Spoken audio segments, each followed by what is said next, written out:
ডাস্টবিনের মধ্য থেকে এই কান্নার শব্দ আসছে। ওইদিকে এগিয়ে গেলাম এবং একটি বাচ্চা দেখতে পেলাম।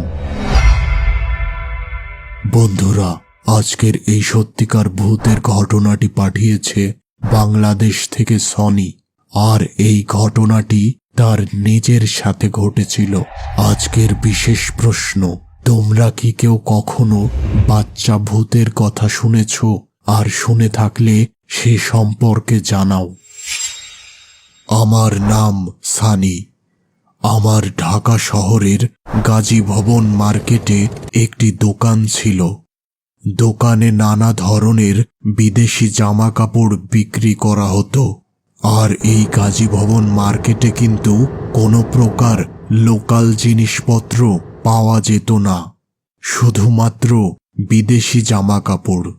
একদিন আমার দোকানে হঠাৎ একটি লোক এসে জিজ্ঞাসা করল, আচ্ছা, আপনাদের কাছে কি বন্দুক আছে?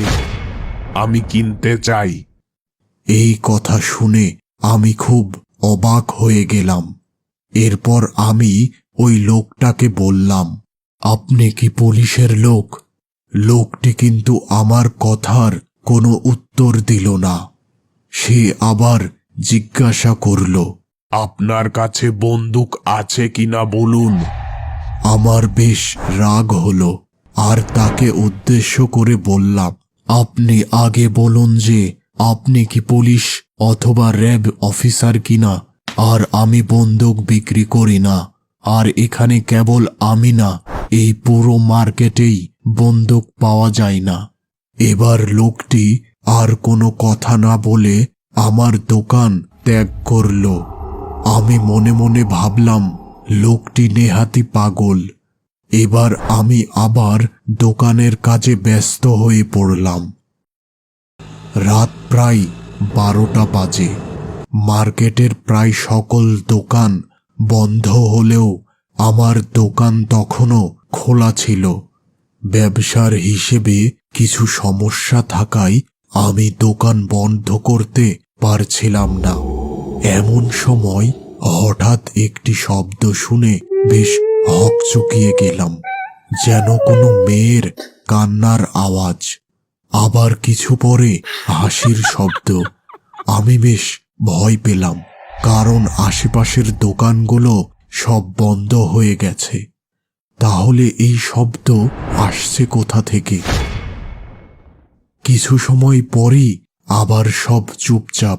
এবার আমি দ্রুত হিসেবের কাজ শুরু করলাম, আর কাজ শেষ করে দোকান বন্ধ করলাম এবং আমার বাড়ি মিরপুর 11 নম্বরের উদ্দেশ্যে একটি সিএনজি করে রওনা দিলাম। সিএনজি ড্রাইভার আমাকে মিরপুর 11 নম্বর রোডে নামিয়ে দিল। এবার আমি আমার ফ্ল্যাটের দিকে হেঁটে রওনা দিলাম। কিছুটা পথ এগোতেই একটি বাচ্চার কান্নার শব্দ শুনতে পেলাম। পাশে লক্ষ্য করতেই বুঝলাম ডাস্টবিনের মধ্য থেকে এই কান্নার শব্দ আসছে। ওইদিকে এগিয়ে গেলাম এবং একটি বাচ্চা দেখতে পেলাম। এই দৃশ্য দেখে আমার খুব খারাপ লাগলো। মনে মনে ভাবলাম, একজন মানুষ কিভাবে তার নিজের বাচ্চাকে এইভাবে ডাস্টবিনে ফেলে রেখে যায়। আমি সিদ্ধান্ত নিলাম বাচ্চাটির একটা ব্যবস্থা করব। এবার আমি বাচ্চাটি নিয়ে হাঁটা শুরু করলাম। কিছুক্ষণ পরই বুঝতে পারলাম বাচ্চাটির ওজন যেন বৃদ্ধি পাচ্ছে, আর সে আগের মতো কোনো কান্নাকাটি করছে না। ব্যাপারটা খুব অস্বাভাবিক মনে হলো। আবার কিছুটা পথ হাঁটার পর একটি দোকানের সামনে একটি লোককে দাঁড়িয়ে থাকতে দেখলাম। আর যখন ওই ব্যক্তিটির কাছে গেলাম এবং তাকে দেখলাম, সাথে সাথে খুব অবাক হলাম। আরে, এ তো ওই লোকটা যিনি আমার দোকানে বন্দুক কিনতে এসেছিল। এত রাতে সে এখানে কি করছে?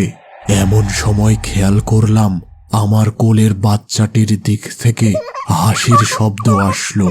আমি বাচ্চাটির দিকে তাকালাম। বাচ্চাটি হাসছে এবং তার একটি চোখ ভীষণ বড় দেখাচ্ছে, আর সেই সাথে তার মাথাটিও বড় হয়ে গেছে।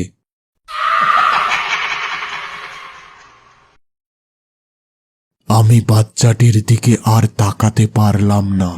দ্রুত সামনে দেখলাম, কিন্তু একই দোকানের সামনে ওই লোকটা আর নেই। এবার আমি সেখানে ভয়ে কাঁপতে লাগলাম। এমন সময় আমার কোলের বাচ্চাটি বলে উঠল, এই সনি, ভয় পেয়েছিস নাকি?